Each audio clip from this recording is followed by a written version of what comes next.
afternoon and welcome to the next episode of LevelUp Cyber. I am your host, Tony Bryan with CyberUp, and very excited to spend the next 30 or so minutes with you and our special guest today, Gary Chan. Welcome, Gary. Hey, good afternoon, Tony. A pleasure to be here. So, as we jump into this, I'd love to have you just take a second and introduce yourself. For those listening, Gary and I we've been hanging out for 2 or 3 years now, I think at this point, through a mutual friend. And I continue to be amazed and impressed by not just Gary's intelligence, but just his passion for this sector as a whole and his desire to really help kind of drive things forward. And I think paves a way for individuals who are looking to break into this space with good advice and great recommendations. And I think has a unique perspective you guys will hear about today. So with that, I'd love to have you just introduce yourself, Gary. That'd be awesome. Well, thank you, Tony. It's always been a pleasure chatting with you and getting to know you as well. So with regards to me, I've been practicing, IT and information security for a couple of decades now. Graduated from MIT in electrical engineering and computer science, and have essentially been doing IT and information security since that point. I have led anti-fraud teams as well as information security, and done. And currently, I currently am the vice president and chief information security officer for SSM Health, which is a nonprofit Catholic healthcare system consisting of around 22 hospitals, 300 physician clinics, and a few other areas. So in all your free time, you've done a lot of extra stuff too on top of that, right? I know there were things like InfraGard and other chapters. What are some of your things you do in your free time outside of that? Well, outside of my free time, but still within infosec, I guess. So I like to talk with a lot of cybersecurity startups. So I really like innovation and just seeing what's out there. Yes, I'm also part of InfraGard, as you've stated. And for those of you who are interested, you can just go to the InfraGard website and you can apply for access. And essentially that gives you access to a lot of pretty neat things, a lot of them being webinars from the federal government. Also was president of the FBI St. Louis Citizens Academy Alumni Association, and done various other things. I was information security consultant, so seen a lot of different projects, worked internationally, worked locally, a lot of different infosec type of things. So just always having fun with that. And then I also do a mentalism show that is based on security concepts. That's just a lot of fun. So shameless plug, if you're in St. Louis and you're looking for a great conference that's coming up in the not so distant future, it's a Gateway to Innovation. It's, one of the larger kind of IT tech conferences that happens in St. Louis. And Gary's a keynote this year and gets to do has a security mentalist show he's going to be doing. So I know I'm excited to see that at the event. So, but let's dive in. So the topic du jour for everyone today is, we have lots of conversations, and I did a presentation last week with a partner organization, just like I've gone to all the things. I've got my skills. Maybe I got a degree, maybe I did a boot camp, I did a pre-apprenticeship program. Now I got to transition that into a job. And I think there's a lot of individuals that are not just here in St. Louis, but across the country, that there is some level of frustration with it, because it seems like I send resumes to the box. I hope for something to come back, and maybe it does, and maybe it doesn't. Then I finally beat the system and I get my interview. What does that look like, and how do I, stand out amongst my peers and kind of rise to the top? So, as Gary and I hopped on today, we were kind of thinking through what could we talk about today that would really help set people up for success? And we actually decided to go back to the beginning of, the application itself. So what advice would you give individuals that have just kind of finished that journey and they're looking to jump in and start applying for jobs? Like, what are some good tidbits you'd give to them? Sure.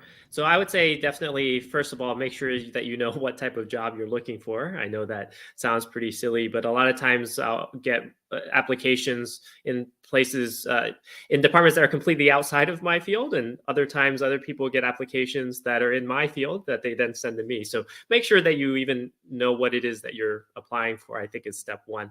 But I know beyond that, uh, really, there's just a lot of different ways to get your foot in the door.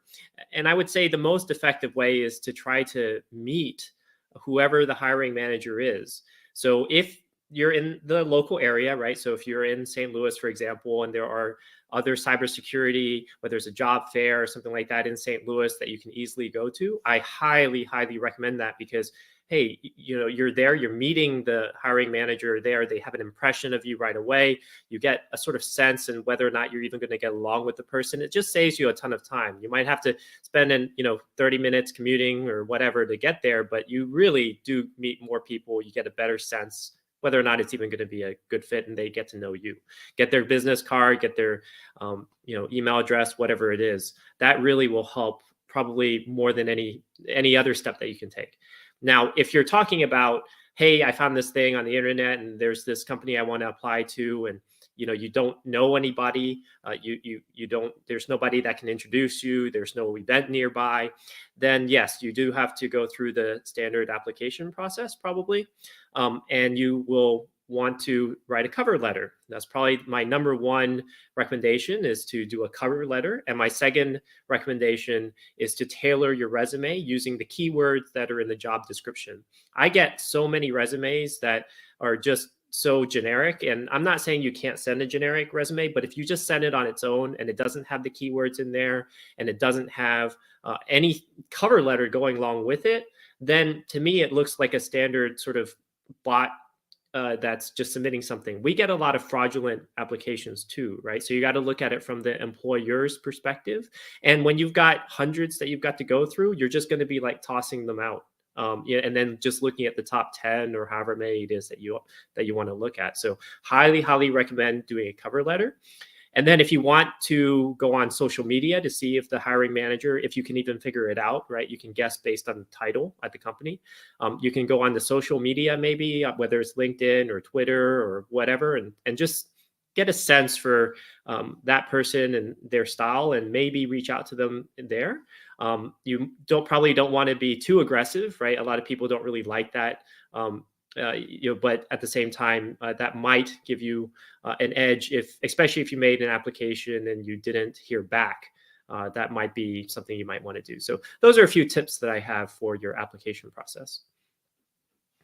So one thing that I look at is really, I think, shaping and maybe the context of just how, because I think every company has different experiences and the volume of resumes or applications they get. So let's say for SSM where you're currently at, if you guys post a job, like what is a typical number of applicants you're getting per opening that you guys have? So I think so.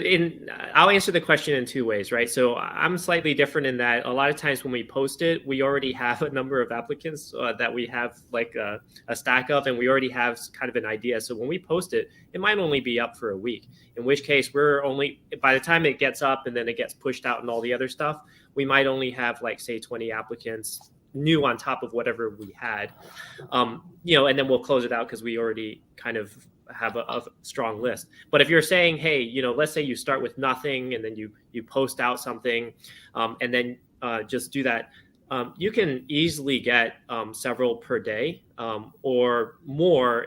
I'm sure that bigger companies probably have way more. And then I also get a lot of them sideways, right? People will email me directly with those. So whether or not you count those or not, and then people on the team might get them. So I don't even know or see, a lot of them. So I guess overall, my guess, if we're adding together what I'm receiving, what my team members are receiving, as well as what is in the HR system, at least a few a day. And then if you only look at it once every week or 2 weeks, you've already got like 10 or 20 right there. They come in pretty quick, and then that's already eliminating a lot of the bots. I'm already ignoring the ones that are sort of auto submissions and things like that.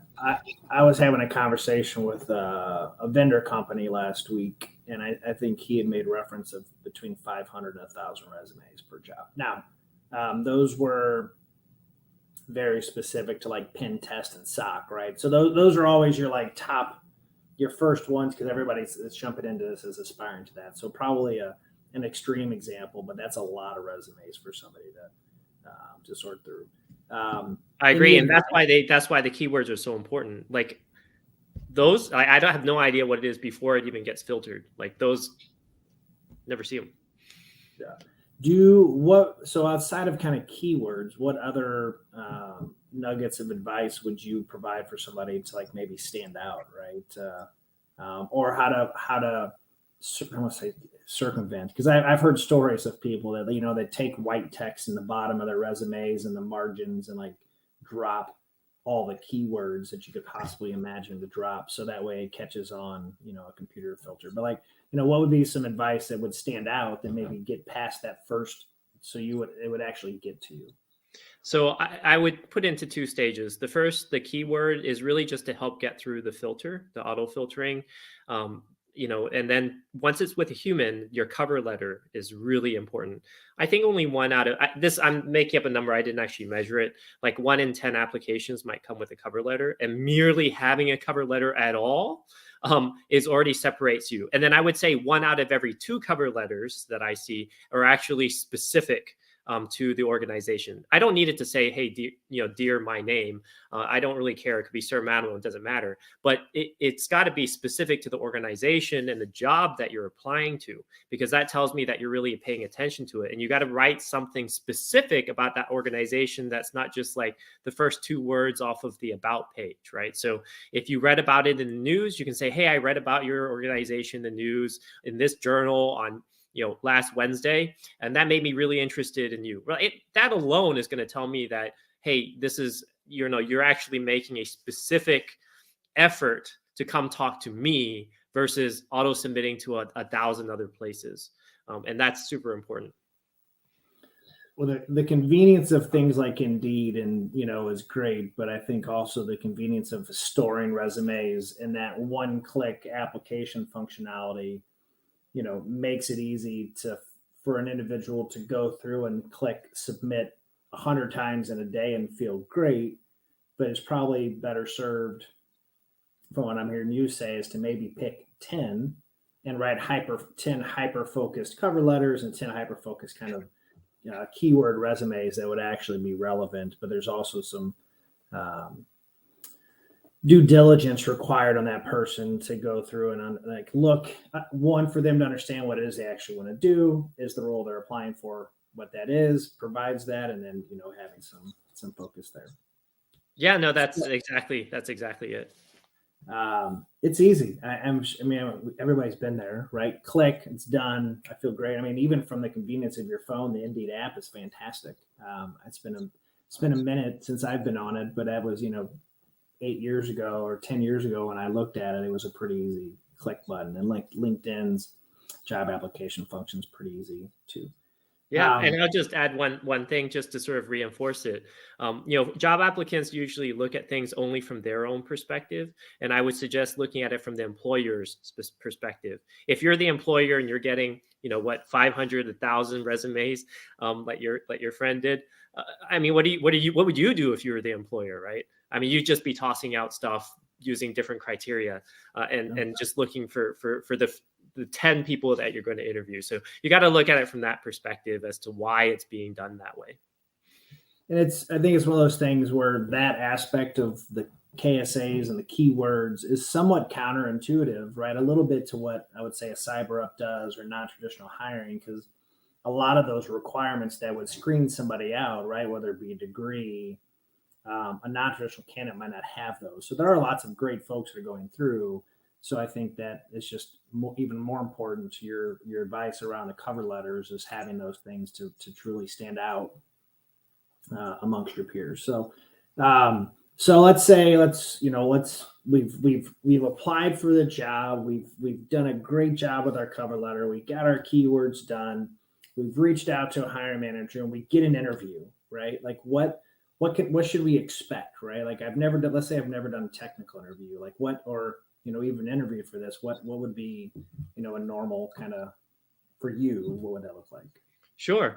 Well, the first one, well, first off, you're probably going to meet with HR first, and HR will just talk about the company and ask you some basic questions about your background and just confirm a few things. So you'll probably work with HR first, but then you go to the hiring manager next, usually, and then maybe some of that person's team members. And I would say the first thing usually is talking about your resume. So you've got your resume, you've sent it out. And what they're really doing usually, it depends on obviously on the person interviewing you, but usually they're just wanting to make sure that you are who you said that you are and that you did the things that you said that you did. So as a extreme example, on some resumes, I'll see like a laundry list of a number of different, coding languages that the person knows. They know like 20 different coding languages, and they know how to use different operating systems from Macs to Unix to Windows to whatever, right?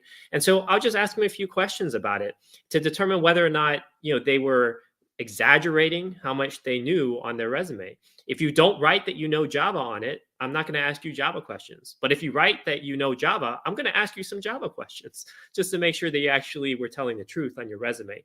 So what a lot of people do is they take all of the topics that were in the book that they had read, and for class, and they're not lying when they say that they've studied Java, but maybe they only learn like 2 pages worth of Java, and then they write it on their resume. That's what we're trying to screen for. We're just trying to make sure that whatever you wrote about, you really, really do know it, as opposed to, hey, you just have some awareness of that thing exists. So that interview is primarily going to cover your resume and what you said that you know how to do. And then the next part, whether it's in part of the same sort of interview time slot or in a separate time, they'll probably ask you questions that you're probably expecting, like, why are you applying for the job, right? And depending upon the hiring manager, they probably will ask you some technical questions that are related to the job description. So if you are applying for a security operations center job, they may ask you about different antivirus tools that you've used before, for example. They won't expect you to have a whole lot of experience, because if you're a first year, I guess, if you're entry level, but they'll ask you some things tied to the job. I personally, and I'm different than most, I personally like to ask case studies or puzzles, things like that are more critical thinking versus specific technology. And then, of course, any questions that the candidate has for me, right? And that tells me what it is that they're thinking about. So that's usually the way that the first round first round of interviews goes. And then from there, you may go to a second round. So I know in the past, and you and I have talked, I think you have a unique approach, right? And I think it comes from your interest and your care within the industry, right? And I think collectively you wanted to see it grow and have enough people to come into work. And so you've had a little bit different approach, I think, for most, right? And some of the things you've said have always stuck out to me in this regard. So the idea of a lot of times you're asking people to do some homework for you, right?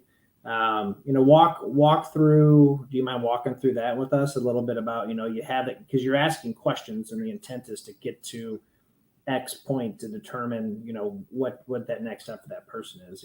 Would you walk everybody through that? Yeah, absolutely. So I would say that what I just described earlier for sort of the round one interview, that's exactly what I said is what I do. But as part of that process, I'm counting the number of times they make a mistake and the number of times that the interviewee says, hey, but I can learn that, right? So it's incredibly common for interviewees to not answer all of the technical questions or case studies or puzzles or whatever the question is correctly. That's very, very common. That's that's, like I said, that's totally fine and that's normal. What I'm looking for is how the person reacts when they get the wrong answer, or do they admit up front they don't know it? Do they make a guess? And if they make a guess and they're wrong, and they're told that they're wrong, what do they do or say? In most cases, people will say, "Hey, yeah, I got it wrong," or "I don't know, but I'll learn." That's the vast majority of answers. And so I just count the number of times they say that, right? So if they say that they're going to learn how to, do DMARC or whatever, right? I just picked the term, right? Then I'm just going to jot that down. And then at the end of the interview, almost everyone says, how'd I do? Right? They almost always say that. And I say, well, if you come back for a second round interview, what I'm hoping that you'll do is you'll go learn, and then I'll just pick something. I'll pick something where the difficulty level is commensurate with the number of times they said, I'm going to go learn that. So if they said, I'm going to go learn that 10 times, I'm going to give them homework that takes 10 hours to do. If they said it once, I'll give them homework that takes 1 hour to do, right? So just on that scale, basically, right? Because the number of times that they say it basically means that if they had to say it a lot of times, that means that they probably don't know as much, which means they need to do more work if they want to come back for round 2. So what I'm testing there, if they do come back for round 2, is whether or not they have the capacity and motivation to learn. And I'll just tell you up front that that's a great screening criteria, because I would say probably only 1 in 3 people who are given the opportunity to come back for a round 2, if they're given homework, will actually come back. If you ask them to come back, but don't give them any homework, they all come back for an interview. But if you give them homework, even just for 1 hour, most will say that they're not interested in the job anymore. And that tells me as a hiring manager that if you're not willing to put in even 1 hour of work into coming to work for me, then I'm pretty sure that you're not going to do a great job on the job. And so that's what I'm looking for there. And I actually tell people that quite upfront. Well, I'm always amazed at hearing a stat like that, where I feel like it's counterintuitive to what we see and read and on all the articles, right? There's this huge gap. There's this gap. And I don't know if that translates to individuals who are applying to roles that I shouldn't have to do that because there's that many jobs. But as many CISOs and hiring managers I've met over the years, what you're describing isn't abnormal. It isn't the exception. I feel like it's a pretty common practice where people want to understand, and it really is to understand what that person's willing to do. And I know when we have conversations and advice around what should you be working on, what are some best practices, and how do you build a resume, right? It really, how do I translate what I learned in a book about code, but actually make that into something that's actionable or functional that I could explain and describe in a project-based type of environment.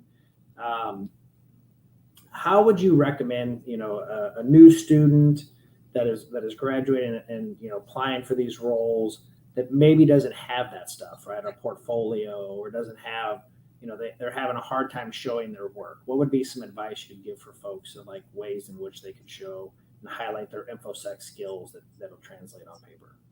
Yeah, it's very straightforward. That's actually incredibly common. So I'm glad you asked the question. Just write in the cover letter. And in your resume, if you have no experience hacking stuff, at least on the job, but you have experience because you took a class or whatever, just write a cover letter and say, hey, I'd love to work for you. And I took this amazing class on hacking, on penetration testing, whatever it is that you took, and I loved it because of XYZ. I'd love to continue my education there and working at whatever organization it is that you're applying for, and this is why I think it might be beneficial for your company. That's totally fine. That tells me that what you're interested in, and you got your keyword in there, so it'll still come through with the other people who actually have it in their resume, and then I know where you are, and we can start the conversation from there. And during the interview, I'm just going to say things like, hey, so tell me what you learned in the class, help me understand some of those things. But it's not going to be super hard because you've already set my expectations that, you don't know that, but you're willing to learn. And I might ask you a few things like what you've done at home to sort of expand upon your knowledge. And that'll tell me whether or not you have an interest in doing that.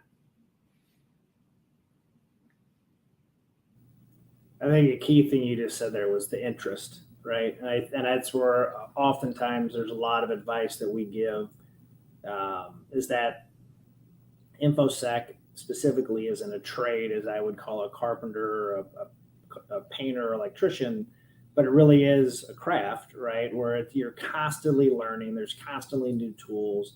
And I think having the ability to illustrate and highlight to a hiring manager like yourself what you're willing to do to go and continue to hone your craft is very important.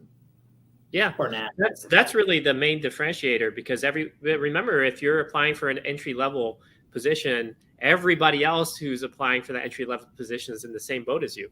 So just the only thing that you have is the interest. That's what's going to shine whenever you're talking about it. The passion that you exude coming across and the things that you've done on your own are really going to be what distinguish you, and the amount of effort you're willing to put in. So you putting in doing a cover letter, it's already going to separate you from everybody else.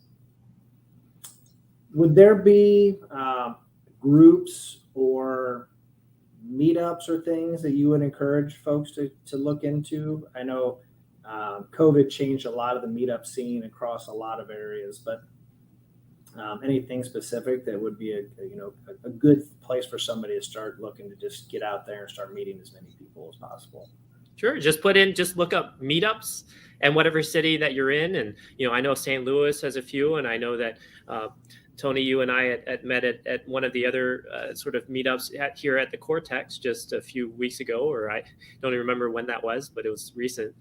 There are plenty of them. And then you can also look at the things like ISC Squared or GIAC and these places that have these certifications. And, a lot of them have sort of communities or local chapters of people who are who have that certification. And if you just look up on the website and you know where they meet, you could probably just email the person who's in charge and say, hey, can I come for a meeting? I don't have the certification, but, I just love to come meet people. And I'm pretty sure that most of them would say, hey, we'd love to see you. So that'd be a great way just to meet people. And you would, again, distinguish yourself from everybody else simply by being there. And a lot of people who show up to those meetings are people who have been working in the industry for, decades. And so even if they can't help you specifically, they know somebody who can, who is a hiring manager. So yeah, there are definitely plenty of places. Just put it into Google or Bing or wherever, DuckDuckGo, whatever your favorite search engine is, and you'll find them. Yeah, I know OWASP has a pretty good chapter here locally in St. Louis. Women in Cybersecurity WESIS has a new chapter that they're getting going, which is exciting. And these by the way, these are all groups. If you're not local to St. Louis, these are groups that have chapters throughout the United States. And then, to Gary's point, the certifying bodies, those are really great opportunities to have chapters to get CEUs and things throughout the year. So when it's time to renew that cert, you're not scrounging to get those CEUs in kind of the last minute effort. So we have 3 minutes left. And so any nuggets that you want to share, or anything we might have missed in the questioning for everybody?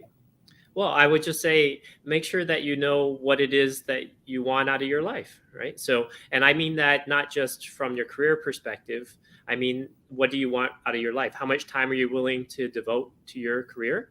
And make sure that it all makes sense. So as a very quick example, I've had people come to me and say, hey, I'd love to be a CISO at a major corporation. Ideally, I would be working 20 hours per week.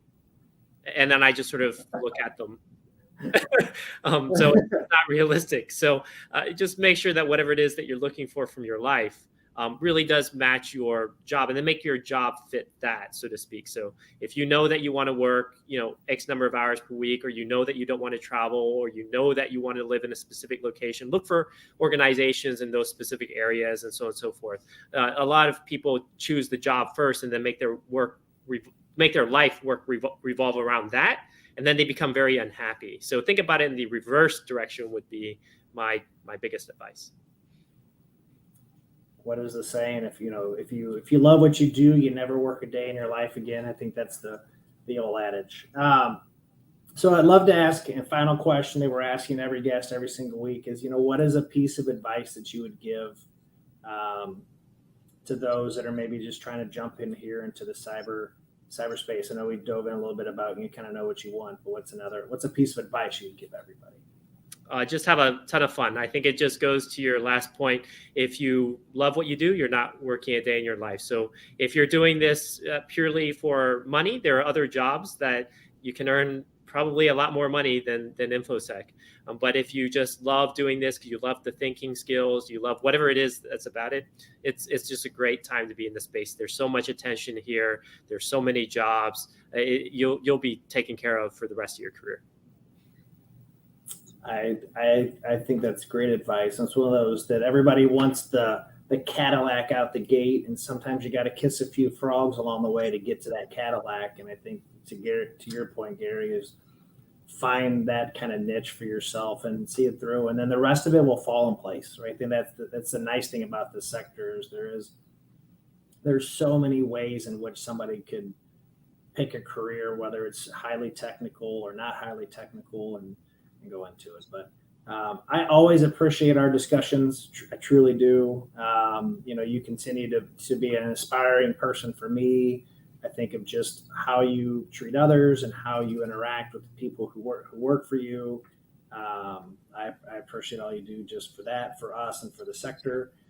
For those that are tuning in, be sure to join us next week. I'm excited to host our very own Bailey Ranella, our Director of Apprenticeship and Training, where we're going to talk a little bit about the importance of networking. It's one of those things, we kind of touched it here just a little bit, but I know my own personal career over the years has substantially been impacted by just the amount of people I've been able to meet and interact with, much like Gary, and try to, give you some ideas and suggestions of how to get out there. So until next time, I appreciate everybody tuning in. If there are shows or guests you want to join the show and be a guest, reach out to me directly on LinkedIn. Would love to, talk to you about what we could have a discussion about and continue to go. So, Gary, thank you so much for joining us today. A pleasure. Thank you, Tony.